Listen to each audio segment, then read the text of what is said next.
Welcome વિદ્યાર્થી મિત્રો.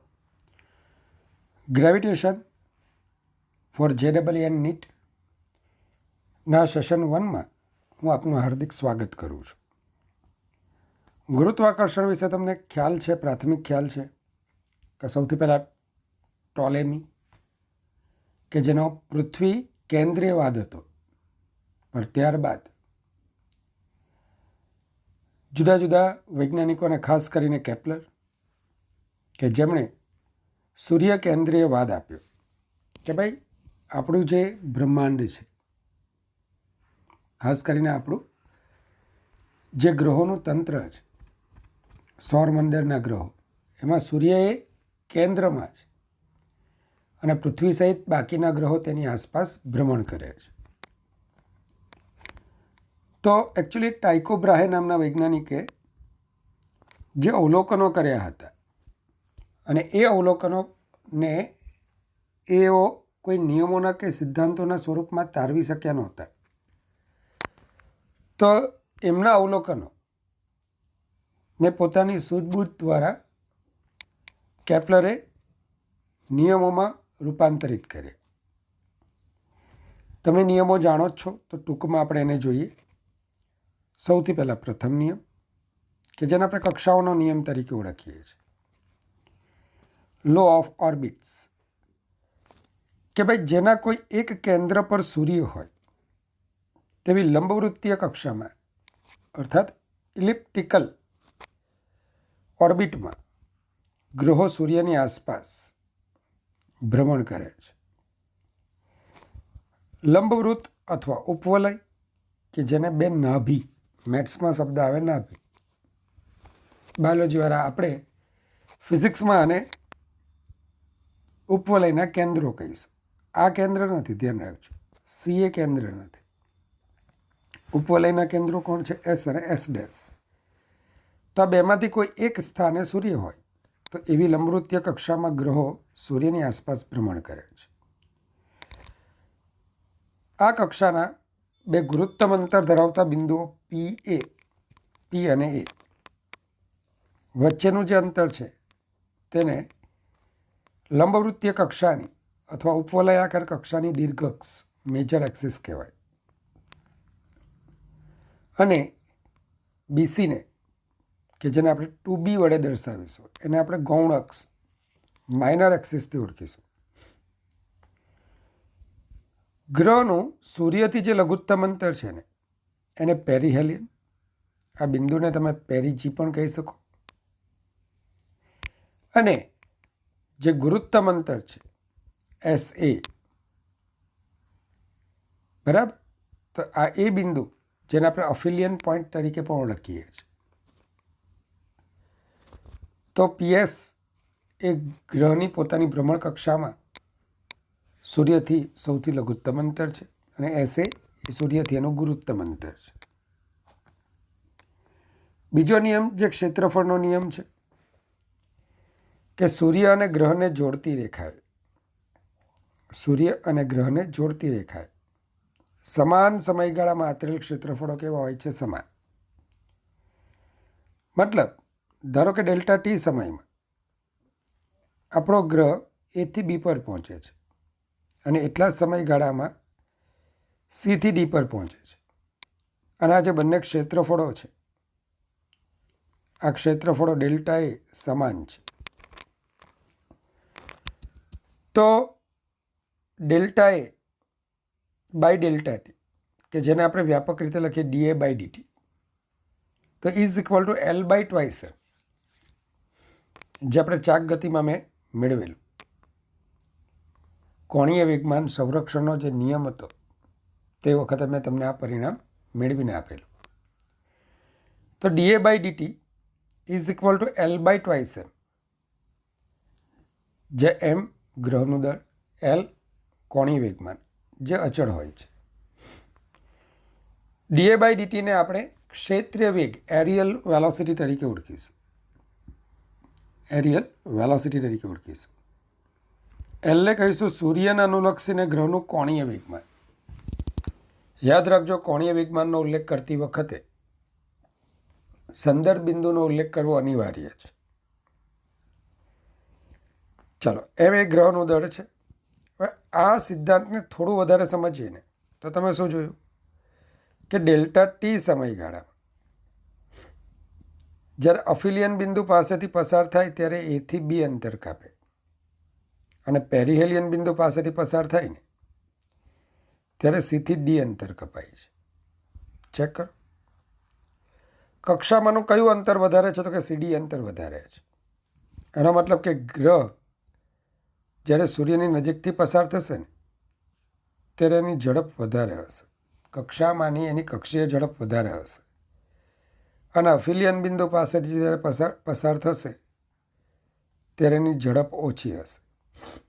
હકીકતમાં અફિલિયન બિંદુ પાસે એની રેખીય ઝડપ લઘુત્તમ હોય અને પેરીહેલિયન બિંદુ પાસે એની રેખીય ઝડપ મહત્તમ હોય. પેરીહેલિયનથી અફિલિયન તરફ જાઓ, ઝડપ ઘટતી જાય અને અફિલિયનથી પેરીહેલિયન તરફ આવો, ફરી પાછી ઝડપ વધતી જાય. આમ ગ્રહોની લંબવૃત્તીય કક્ષામાં ઝડપ એક સમાન રહેતી નથી. ગ્રહોની પોતાની લંબવૃત્તીય કક્ષામાં ઝડપ એક સમાન રહેતી નથી. ચલો વિદ્યાર્થી મિત્રો, ત્રીજો નિયમ છે આવર્તકાળનો નિયમ. ટાઇકો બ્રાહે જે સૂક્ષ્મમાં સૂક્ષ્મ અવલોકનો કર્યા હતા એને આધારે મેથેમેટિકલી કન્સેપ્ટ દ્વારા કેપ્લરે ત્રીજો નિયમ આપ્યો કે સૂર્યની ફરતે ગ્રહના કક્ષીય આવર્તકાળનો વર્ગ એ ગ્રહની લંબવૃત્તીય કક્ષાની અર્ધદીર્ઘ અક્ષના વર્ગના સમપ્રમાણમાં હોય. અર્ધદીર્ઘ અક્ષના ઘનના સમપ્રમાણમાં, માફ કરજો. તો T square is proportional two A cube. T square is proportional two A cube. સૂર્યની ફરતે ગ્રહના કક્ષીય આવર્તકાળનો વર્ગ ટી સ્ક્વેર એ તેની લંબવૃત્તીય કક્ષાની અર્ધદીર્ઘ અક્ષના ઘનના સમપ્રમાણમાં હોય. હવે ગુરુત્વાકર્ષણ તરફનું પ્રથમ પગલું કોણે ભરેલું? માનનીય સર આઇઝેક ન્યૂટને ભરેલું. આપણને ખબર છે કે ભાઈ સફરજન માથા પર પડ્યું અને પછી વિચાર્યું. તો એકચ્યુઅલી શું મેથેમેટિકલી સ્ટેપ એમણે ભરેલું એ જાણવા જેવું છે. એનસીઆરટીની બુકમાં પણ આપ્યું છે પણ બહુ સ્પષ્ટ નથી. તો થોડું તમને સમજાવું કે ભાઈ પૃથ્વીની ફરતે ચંદ્ર, ધારો કે ન્યૂટને ધારેલું કે વર્તુળાકાર કક્ષામાં ભ્રમણ કરે છે. જ્યારે જ્યારે વર્તુળમય ગતિ આવી, કેન્દ્રગામી બળ લાવી, કેન્દ્રગામી પ્રવેગ લાવી. તો ચંદ્રના ભ્રમણ માટે શાની જરૂર પડે? કેન્દ્રગામી પ્રવેગની. મેથેમેટિકલ કન્સેપ્ટ પ્રમાણે કેન્દ્રગામી પ્રવેગ v²/r, સ્મોલ v²/r થી આપણને મળે. અને આ જ પ્રવેગનું મૂલ્ય, કેન્દ્રગામી પ્રવેગનું મૂલ્ય ન્યૂટને ગુરુત્વાકર્ષણના કન્સેપ્ટ દ્વારા પણ મેળવ્યું. લેટ્સ સી, આપણે જોઈએ. જ્યારે ન્યૂટને સફરજનને નીચે પડતા જોયું ત્યારે તેને પ્રથમ વખત ગુરુત્વાકર્ષણ અંગેનો ખ્યાલ આવ્યો. તેમણે અનુભવ્યું કે સફરજનનું નીચે પડવું અને ચંદ્રનું પૃથ્વીને અનુસરીને ગતિ કરવું એ બંને પાછળનો કન્સેપ્ટ ગુરુત્વાકર્ષણ છે. ગુરુત્વાકર્ષણ જ આ બંને ઘટનાઓ માટે જવાબદાર છે. હવે ન્યૂટને ધાર્યું કે ચંદ્ર એ પૃથ્વીની ફરતે small r is equal to 3.84 into 10⁸ metre ત્રિજ્યાની વર્તુળાકાર કક્ષામાં ભ્રમણ કરે છે અને તે 27.3 દિવસમાં પોતાનું એક ભ્રમણ પૂર્ણ કરે છે. મતલબ કે એનો કક્ષામાંનો આવર્તકાળ 27.3 દિવસ. તો t is equal two 27.3 into 24 into 3600 second. તો ટી કેટલા આવશે? 27.3 ગુણ્યા 86,400 સેકન્ડ. ચંદ્ર જ્યારે કક્ષામાં એક ભ્રમણ પૂરું કરે ત્યારે 2πr જેટલું અંતર ટી સમયમાં કાપે. તેની કક્ષામાંની રેખીય ઝડપ v is equal two 2πr/t. ચાલો જરૂરી કિંમત મૂકીએ તો વી તમને મળશે 1.02 × 10⁻³ મીટર પર સેકન્ડ. તો ચંદ્રમાં ઉદ્ભવતો કેન્દ્રગામી પ્રવેગ એસી =v²/r.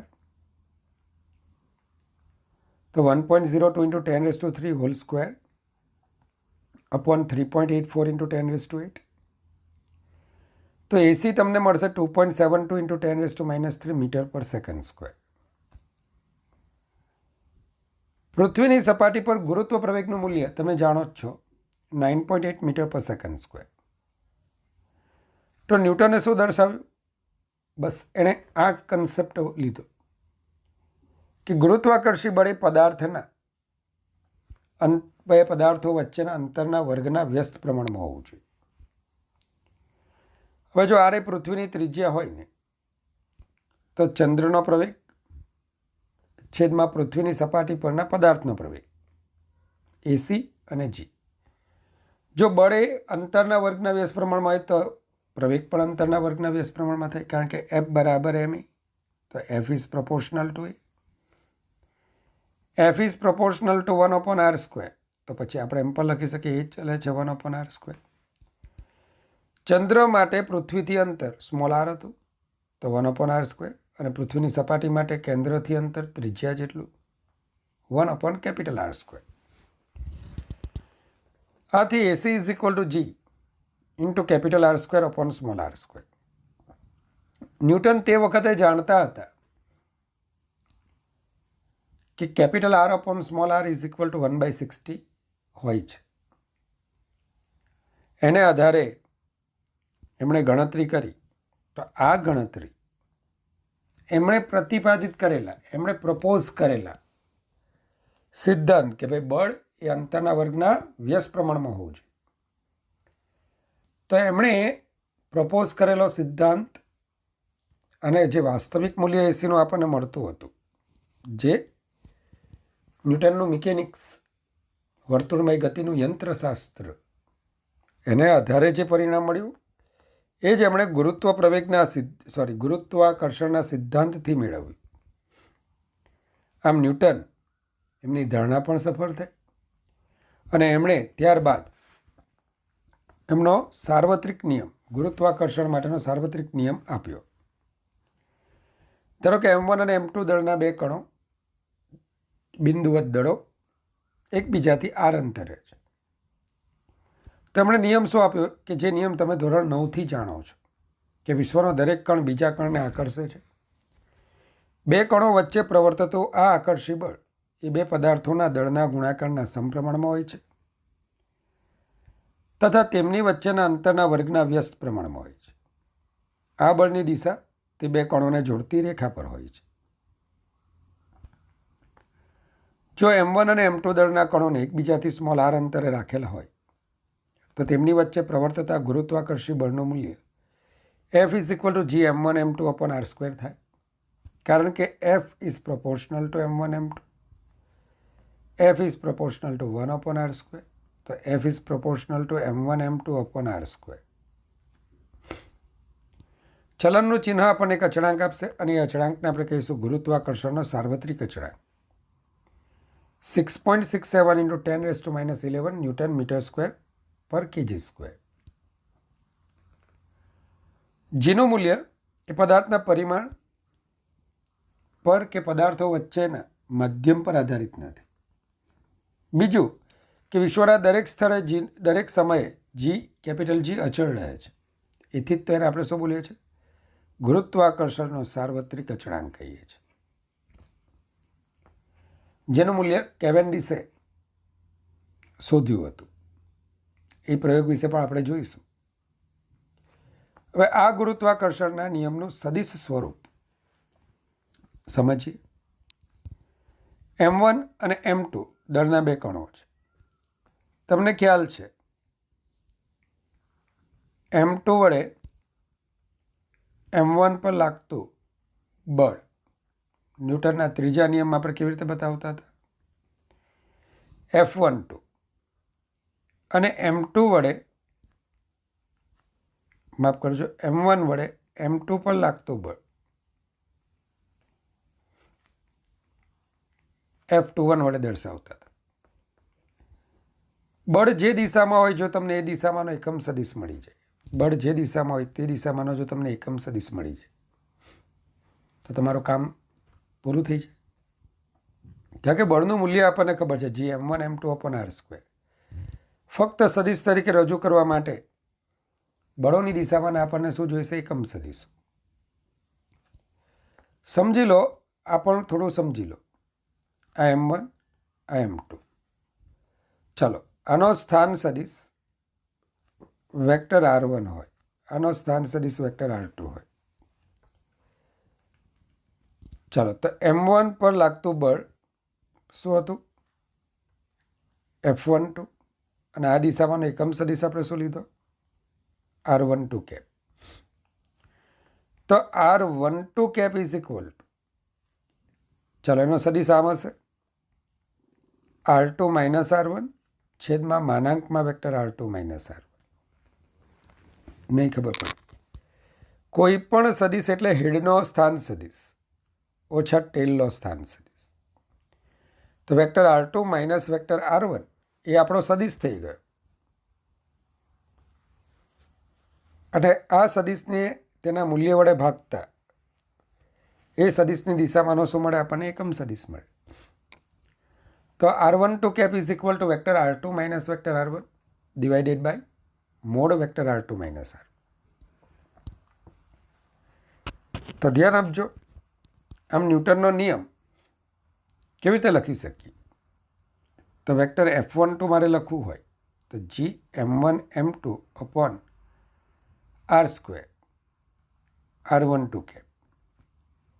તમે r ઇઝ ઇક્વલ ટુ માનાંકમાં વેક્ટર r1 માઇનસ r2 પર લખી શકો, કારણ કે માનાંકમાં વેક્ટર r1 માઇનસ r2 એટલે જ બે કણો વચ્ચેનું અંતર. શું લખશો? Gm1 m2 r1 minus r2 ના માનાંકનો વર્ગ, અથવા r2 માઇનસ r1 લખો, ચાલે.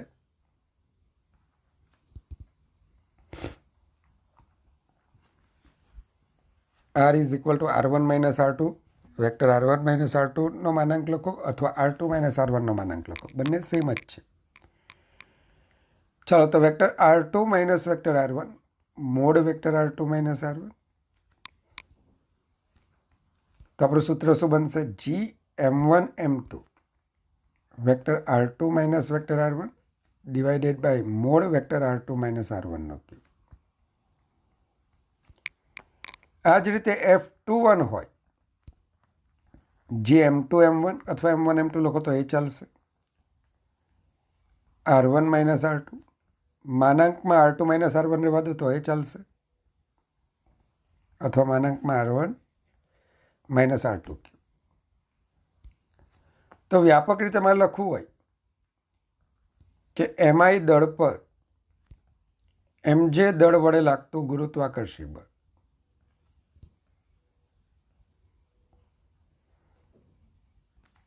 જેને આપણે Fij વડે દર્શાવીએ, તો G MIMJ RJ minus RI mode vector RJ minus RI નો ક્યુબ. તો તમે આ રીતે લખી શકશો. તો એનું વ્યાપક સ્વરૂપ છે. પરીક્ષામાં ખાસ કરીને નીટ જેવી પરીક્ષામાં જ્યાં બેઝિક વધારે પૂછતા હોય તો તે સંજોગોમાં તમને આ કામ લાગી શકે. ચાલો, તો આપણે જોયું કે F21 Gm1 m2 upon r² અને આ દિશામાંનો એકમ સદિશ r21 કેપ. r21 કેપ અને r12 કેપ સમાન મૂલ્યના પરસ્પર વિરુદ્ધ દિશાના એકમ સદિશો છે. જો અહીંયા આવું લખી દઉં, r21 cap is equal to minus r12 cap, તો શું આવશે? Minus Gm1 m2 upon r² r12 cap. અરે પણ આ તો વેક્ટર F12 થઈ ગયા, તો vector F21 is equal to minus vector F12. તો ન્યૂટનનો ગુરુત્વાકર્ષણનો નિયમ એ ન્યૂટનના ગતિના ત્રીજા નિયમ સાથે આમ સુસંગત બને છે. શું બને છે? સુસંગત. ચાલો, કારણ બળો હંમેશા જોડમાં જ ઉદ્ભવે છે. બે પદાર્થોની આંતરક્રિયા એ જ ગુરુત્વાકર્ષી બળ માટે જવાબદાર છે. હું મારી પર કોઈ આકર્ષી બળ લગાડી નથી શકતો, મને બીજાનું આકર્ષણ થઈ શકે છે. સમજી લો. તો અહીં પણ આંતરક્રિયા શબ્દ આવે છે, ઇન્ટરેક્શન, અને આવા ઇન્ટરેક્શન પાછળ ન્યૂટનનો ત્રીજો નિયમ હંમેશા કામ કરતો હોય છે. તો વિદ્યાર્થી મિત્રો, ગુરુત્વાકર્ષણ બળ માટેના અગત્યના મુદ્દાઓ આપણે જોઈએ. તો મુદ્દા નંબર 1, ગુરુત્વાકર્ષી બળ એ સંરક્ષી બળ છે. મતલબ કે ગુરુત્વાકર્ષણ ઉત્પન્ન કરતા પદાર્થ એના ક્ષેત્રમાં તમે કોઈ પદાર્થને એક સ્થાનેથી બીજા સ્થાને લઈ જાઓ તો એ માટે કરવું પડતું કાર્ય એ માટે પસંદ કરેલા માર્ગ પર આધારિત નથી. પ્રારંભિક અને અંતિમ સ્થાન પર જ આધાર રાખે છે, જેની ચર્ચા આપણે વર્ક એનર્જી પાવરમાં કરી હતી. નંબર 2, ગુરુત્વાકર્ષણનો નિયમ એ બિંદુવત દળો માટે જ પડાય છે. મતલબ કે સમજી લો આપણે M1 અને M2 દળના જે કણો લીધા છે એ બિંદુવત લીધા છે અને એમની વચ્ચેનું અંતર r છે. પણ ધારો કે કોઈક વિસ્તૃત પદાર્થ લઈએ તો જે વિસ્તૃત પદાર્થ છે અસંખ્ય કણોનો બનેલો છે. M1, M2, Mn, capital M1, capital M2, capital Mn. તો આવા સંજોગોમાં તમે જ્યારે એમનું પરિમાણ મોટું હોય, એમની વચ્ચેનું અંતર ઓછું હોય, તો ત્યાં તમે ગુરુત્વાકર્ષણનો આ નિયમ સીધો વાપરી શકતા નથી. શું કરવું પડે છે? કોઈ એક પદાર્થનો કણ લઈએ, આ બાકીના કણો વડે એની પર લાગતા શોધીએ ગુરુત્વાકર્ષી બળ. નામ આપી દે અને વેક્ટર F1.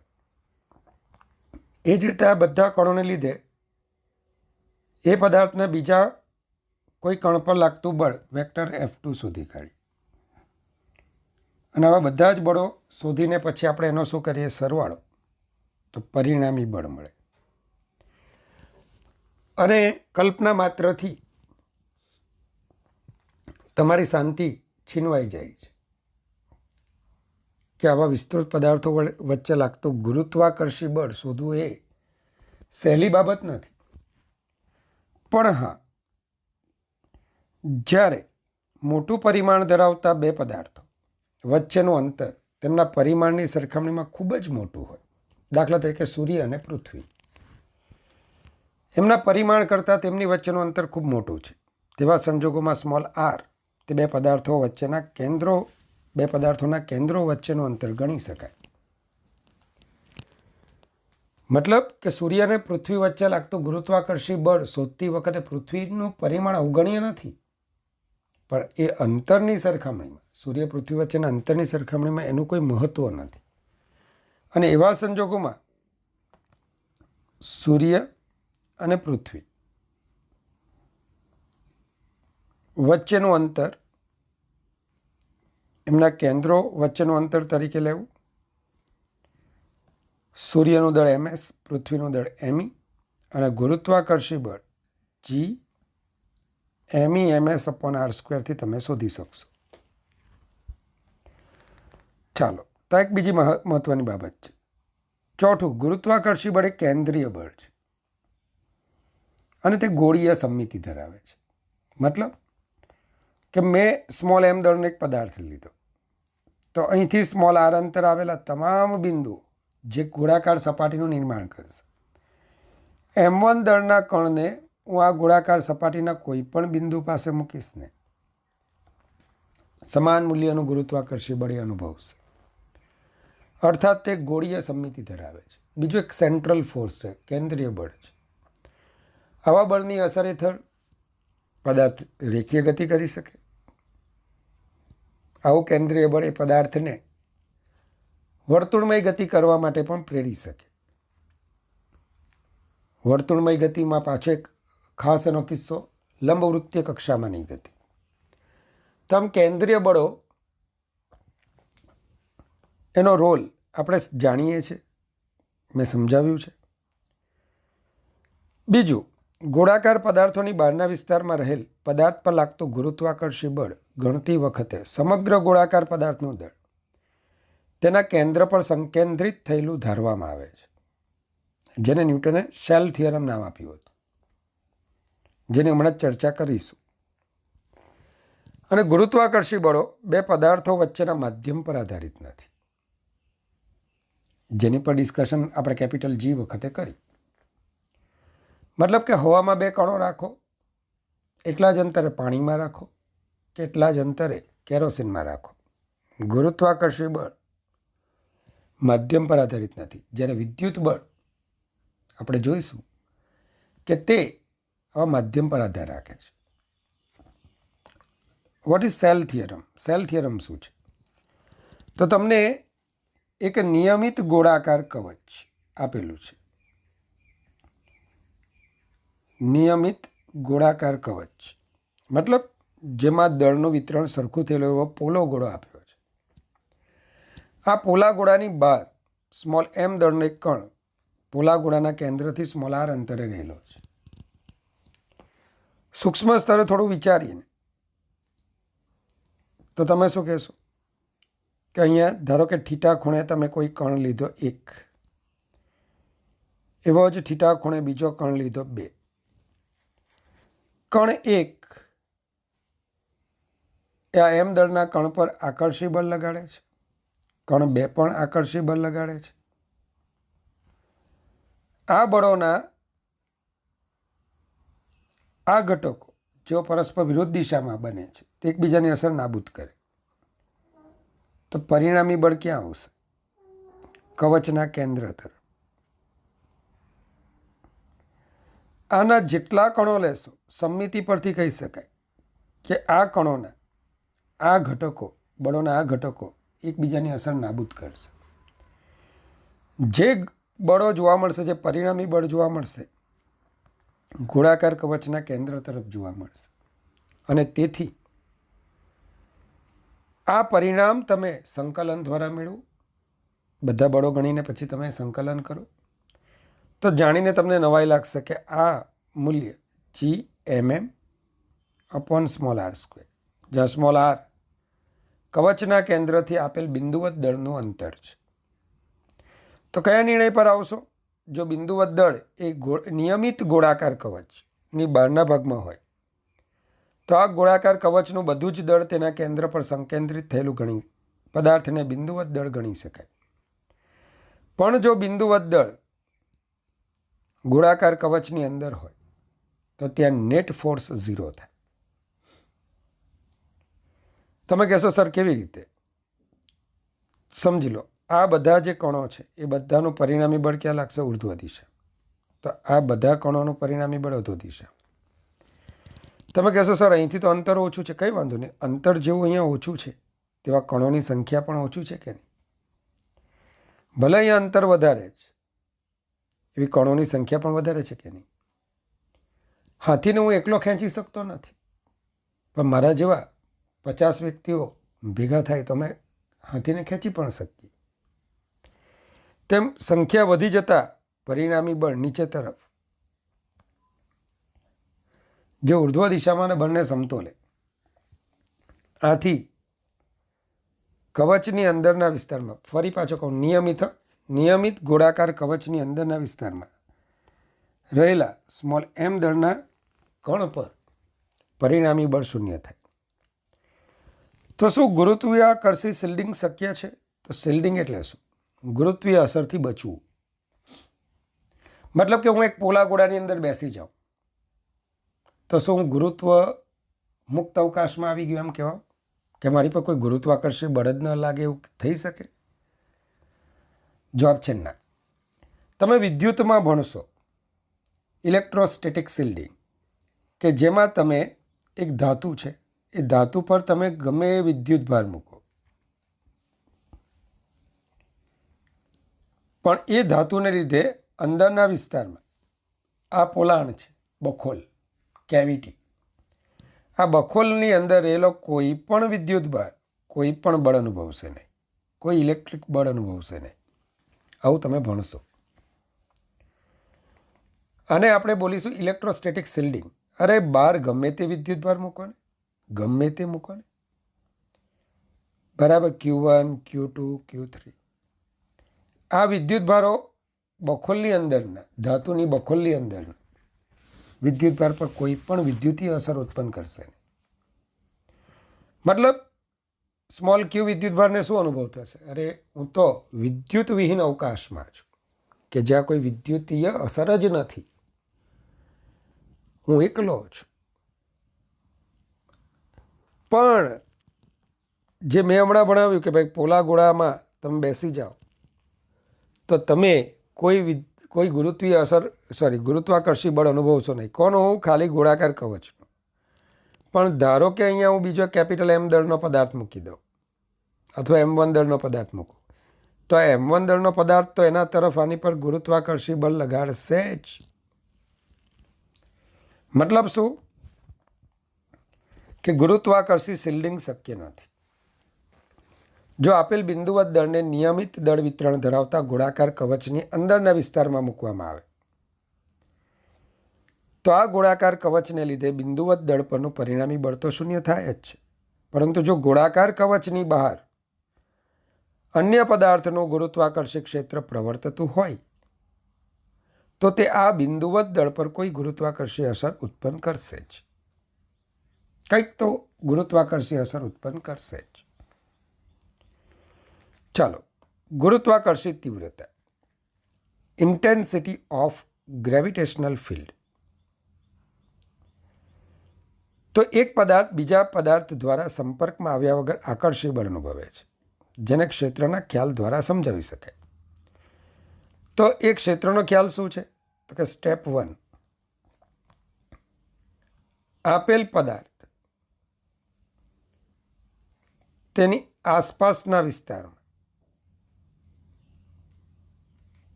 એક અસર ઉત્પન્ન કરે છે.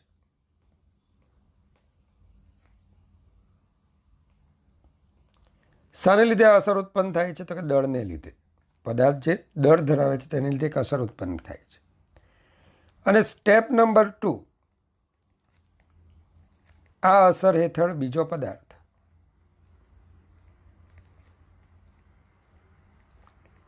બળ અનુભવે છે. મતલબ સંપર્કમાં આવવું જરૂરી નથી, આ અસર એની પર બળ લગાડે છે. બસ જેટલા વિસ્તારમાં આ અસર પ્રવર્તતી હોય અથવા જેટલા વિસ્તારમાં બીજો પદાર્થ બળ અનુભવે તે વિસ્તારને આપેલ પદાર્થનું શું કહેવાય? ગુરુત્વીય ક્ષેત્ર. તો કોઈ પદાર્થની આસપાસના જેટલા વિસ્તારમાં બીજો પદાર્થ ગુરુત્વાકર્ષી બળ અનુભવી શકતો હોય તે વિસ્તારને આપેલ પદાર્થનું ગુરુત્વીય ક્ષેત્ર કહેવાય. તો કોઈ બિંદુ પાસે એકમ દળના પદાર્થ પર લાગતા ગુરુત્વાકર્ષી બળને તે બિંદુ પાસેની ગુરુત્વીય ક્ષેત્ર ઉત્પન્ન કરતા પદાર્થની ગુરુત્વીય તીવ્રતા વેક્ટર E કહે છે. વેક્ટર E લખો અથવા વેક્ટર I લખો. હું વેક્ટર E એટલા માટે રાખું છું કે આગળ જતાં વિદ્યુતનું ચેપ્ટર આવશે અને તમને જાણીને ખૂબ આનંદ થશે કે ગુરુત્વાકર્ષણના પરિણામો અને વિદ્યુતના પરિણામો સંમિત છે. આપણું કુદરત બહુ દયાળુ છે.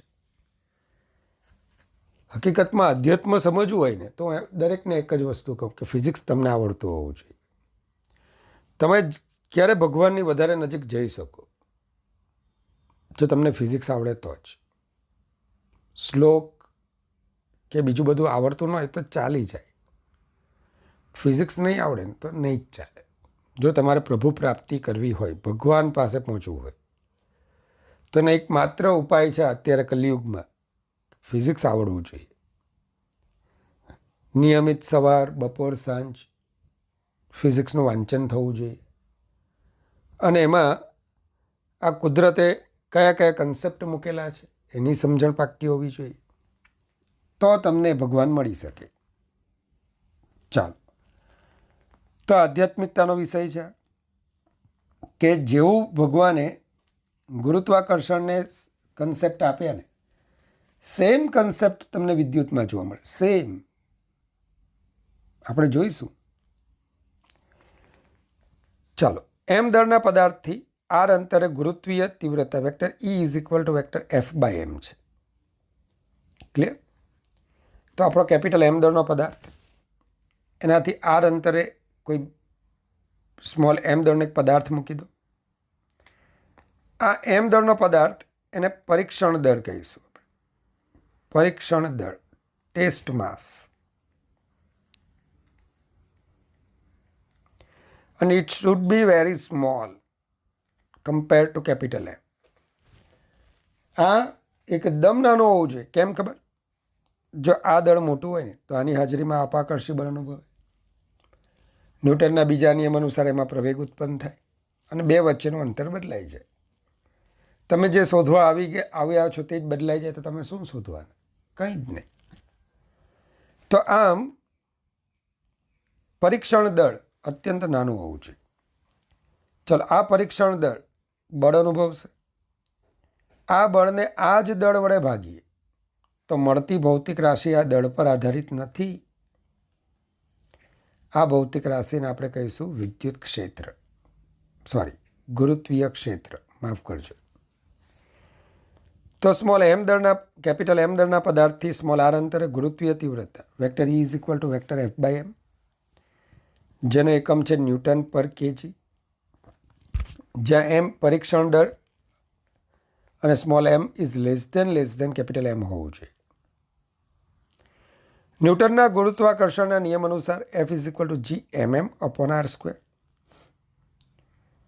તો E is equal two F/m, તો Gm અપોન r².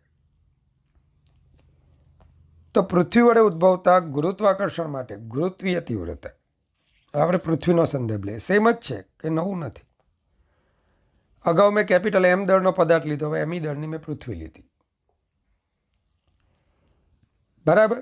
આરી એની ત્રિજ્યા છે અને પૃથ્વીના કેન્દ્રથી સ્મોલ આર અંતરે સ્મોલ એમ દળનો એક પદાર્થ આપણે મૂકેલો છે. તો પૃથ્વીના કેન્દ્રથી સ્મોલ આર અંતરે આવેલા બિંદુએ રહેલા સ્મોલ એમ દળના કણ પર લાગતું ગુરુત્વાકર્ષી બળ F is equal two capital G MEM upon r². આ બિંદુએ ગુરુત્વીય તીવ્રતા એટલે કે જે ટેસ્ટ માસ લીધું છે એની પર લાગતા બળને એ જ માસ વડે ભાગી નાખો. તો G is equal two F/m, તો ગ્રેવિટેશનલ ઇન્ટેન્સિટી EG જે ME અપોન r². આમ ગુરુત્વાકર્ષી બળ શું કરશે? આપણા દરેક કણ પર બળ લગાડશે અને બળને લીધે ઉદ્ભવતો પ્રવેગ, ગુરુત્વાકર્ષી બળને લીધે ઉદ્ભવતા પ્રવેગ, એને આપણે કહીશું ગુરુત્વ પ્રવેગ, જે પૃથ્વીના કેન્દ્ર તરફ લાગતો હોય છે. તો આ બળને પદાર્થના દળ વડે ભાગીએ. મારી પર બળ લાગતું હોય તો મારા પરના બળને મારા જ દળ વડે ભાગો તો મારો શું મળે? પ્રવેગ. તો બીજા કિસ્સામાં AG ઇઝ ઇક્વલ ટુ પણ F/m થયું, Gm અપોન r². આમ પૃથ્વી માટે ગુરુત્વીય તીવ્રતા અને ગુરુત્વ પ્રવેગ સમાન છે. અરે પણ હા, લખતી વખતે પહેલું વાક્ય, ધારો કે પૃથ્વી નિયમિત ગોળો છે અને તે ભ્રમણ કરતી નથી. 99% કિસ્સાઓમાં ગુરુત્વીય તીવ્રતા અને ગુરુત્વ પ્રવેગ એક જ દેખાશે. 1% કિસ્સાઓ એમાં ગુરુત્વ પ્રવેગ ગુરુત્વીય તીવ્રતાથી બદલાશે. ગુરુત્વાકર્ષી અસરો હેઠળ મારામાં જ્યારે પ્રવેગ ઉત્પન્ન થાય, મારો પ્રવેગ એ બીજા બળો પર પણ આધાર રાખે છે. સાંભળજો, ગુરુત્વ પ્રવેગ છે ને એ નેટ ફોર્સ દ્વારા પૃથ્વી પર અનુભવાતો પ્રવેગ છે. જ્યારે માત્ર પૃથ્વીનું ગુરુત્વાકર્ષી બળ જ ધ્યાનમાં લઈએ તો તે કિસ્સામાં ગુરુત્વીય તીવ્રતા અને ગુરુત્વ પ્રવેગ એક જ છે. પણ પૃથ્વી ભ્રમણ કરતી હોય તો આપણા પર આભાસી બળ લાગે. હા કે ના? અરે પૃથ્વી ચાક ગતિ કરે, ચાક ગતિ કરતી નિર્દેશ ફ્રેમ પ્રવેગી ગતિ કરતી નિર્દેશ ફ્રેમ કહેવાય. અને પ્રવેગી ગતિ કરતી નિર્દેશ ફ્રેમમાં આપણે આભાસી બળ અનુભવીએ. આ કિસ્સામાં ગુરુત્વીય તીવ્રતા અને ગુરુત્વ પ્રવેગ બંને જુદા પડે. નાનકડો ભેદ છે. પાણીમાં હું પડેલો છું, બરાબર? હું દરિયાની સપાટી પર કૂદકો મારું છું, દરિયો મને અંદર લઈ જાય છે. આ વખતે મારો પ્રવેગ એ ગુરુત્વ પ્રવેગ G નથી, કારણ કે મારી પર પાણીનું ઉત્પ્લાવક બળ ઉર્ધ્વ દિશામાં લાગે છે અને મારો પરિણામી પ્રવેગ કંઈક જુદો મળે છે. તો યાદ રાખજો, ગુરુત્વ પ્રવેગ અને ગુરુત્વીય તીવ્રતા બંનેના સૂત્રો સરખા સરખા છે, પણ બંને ભૌતિક રાશિઓ એક નથી. ગુરુત્વ પ્રવેગની ગણતરીમાં નેટ ફોર્સ કેલ્ક્યુલેટ કરીએ છીએ, જ્યારે ગુરુત્વીય તીવ્રતામાં ફક્ત ને ફક્ત ગુરુત્વાકર્ષી બળને જ ધ્યાનમાં લઈએ છીએ. ધ્યાન રાખજો. તો વિદ્યાર્થી મિત્રો,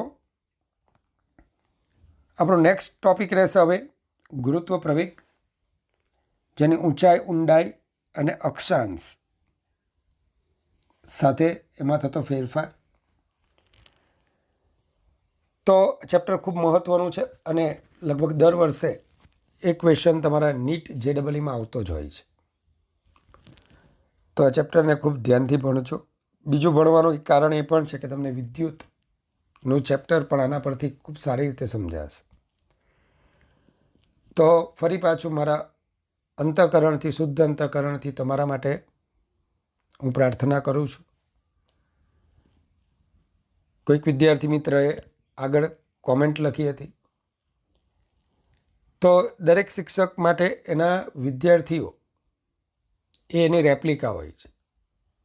મતલબ કે મેં જે નથી મેળવ્યું